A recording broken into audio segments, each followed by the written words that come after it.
नमस्कार, आदाब, सत श्री अकाल दोस्तों। Welcome to our YouTube channel Peehu online classes में। आई होप आप सभी लोग अपने अपने घरों में सुरक्षित होंगे और अच्छे होंगे। तो जैसा कि आप जानते हैं कि नई नई वैकेंसीज़ के बारे में हम बताते हैं। इस समय तो नई नई वैकेंसीज़ की बहुत सारे नोटिफिकेशन आ रहे हैं, बहुत ही जल्दी जल्दी नोटिफिकेशन मिल रहे हैं। आज हम बताने जा रहे हैं आपको FCAT के बारे में। FCAT का अभी हाल ही में नोटिफिकेशन रिलीज़ हुआ है, यानी इंडियन एयरफोर्स के ऑफिसर्स रैंक के लिए। ये रिक्रूटमेंट साल में 2 बार आती है, फेब में और अगस्त में, यानी कि साल में 2 बार। इसका बहुत ही क्लियर होता है सब कुछ, एग्ज़ाम भी की डेट, एग्ज़ाम का सिलेक्शन सब पूरा एक बहुत ही क्लियर रहता है। तो ये ईयर में 2 टाइम्स होता है। और अब हम इसकी डेट के बारे में बात करेंगे, क्या क्या एलिजिबिलिटी होनी चाहिए, कैसे सिलेक्शन होगा, इसके बारे में हम बात कर रहे हैं। तो सबसे पहले NCC के लिए स्पेशल एंट्री भी है इसमें। जिसके पास भी NCC का डिप्लोमा है उसके लिए स्पेशल एंट्री है इसमें।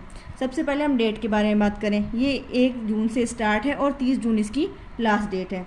अब एज लिमिट कैसे क्या होनी चाहिए, इसमें आई हुई है 4 पोस्ट के लिए। तो फ्लाइंग बैच के लिए 20 to 24 ईयर्स होनी चाहिए, और ग्राउंड ड्यूटी में टेक्निकल हो या वो नॉन टेक्निकल हो उसकी 20 से 26 ईयर्स होनी चाहिए।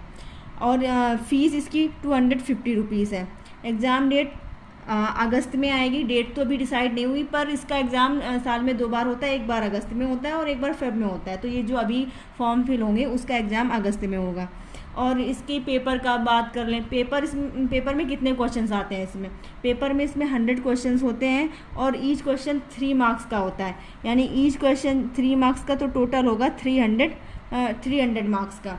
और इसमें सिलेक्शन अगर जो भी ठीक ठाक तैयारी कर रहा है तो उसका आसानी से हो जाता है, क्योंकि इसका कट ऑफ बहुत ज़्यादा हाई नहीं जाता है, 150 से 200 के बीच में रहता है। अगर हम प्रीवियस हिस्ट्री देखें तो, यानी FCAT के अगर हम प्रीवियस एग्जाम्स की हिस्ट्री देखें तो 150 से 200 के बीच में रहता है।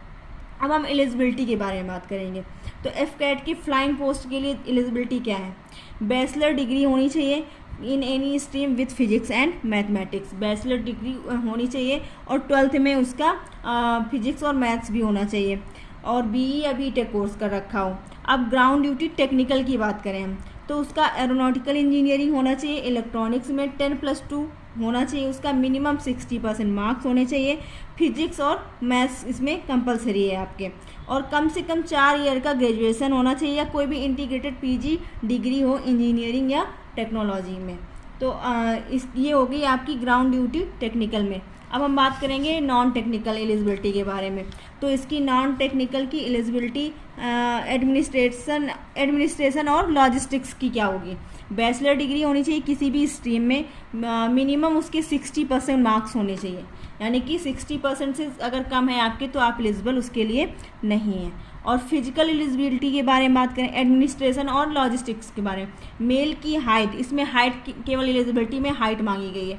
हाइट होनी चाहिए 157.5 सेंटीमीटर मेल की, और फीमेल की होनी चाहिए 152 सेंटीमीटर। अब इसमें अकाउंट्स की जो वैकेंसी है उसकी एलिजिबिलिटी क्या होनी चाहिए, उसका भी बैचलर डिग्री होना चाहिए कॉमर्स, यानी BCom कर रखा है उसने। BCom में एटलीस्ट उसके 60% मार्क्स तो होने ही चाहिए। और इसमें भी फिजिकल एलिजिबिलिटी मांगी गई। Physical eligibility is same as above, यानी कि जो फिजिकल एलिजिबिलिटी एडमिनिस्ट्रेशन और लॉजिस्टिक्स की है वही अकाउंट्स की है, यानी मेल की हाइट 157.5 सेंटीमीटर, फीमेल की हाइट 152 सेंटीमीटर। और NCC की इसमें स्पेशल एंट्री है। NCC में फ्लाइंग की NCC air wing senior division C certificate, यानी कि उसका C सर्टिफिकेट होना चाहिए। और जैसे कि अदर डिटेल्स जो भी फ्लाइंग की हैं, जैसे कि मैंने अभी पिछले बताया कि फ्लाइंग ब्रांच के लिए क्या क्या एलिजिबिलिटी वो पूरी होनी चाहिए, और उसकी NCC अगर कर रखा है उसने तो उसका C डिवीज़न का सर्टिफिकेट भी होना चाहिए।